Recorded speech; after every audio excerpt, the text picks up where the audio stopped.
Well, hello everyone. It's Donna. How are you doing? So, it's been a while since I've even talked about this thing.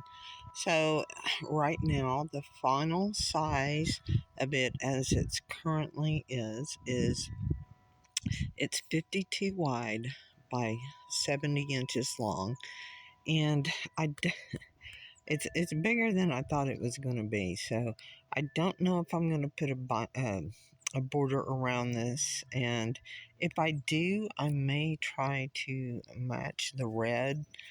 Um, I don't know. And then I'm going to be looking for a backing, but not right at the moment. So I'm just going to, at the currently, until I find the red, I am just going to fold this one up and put it away.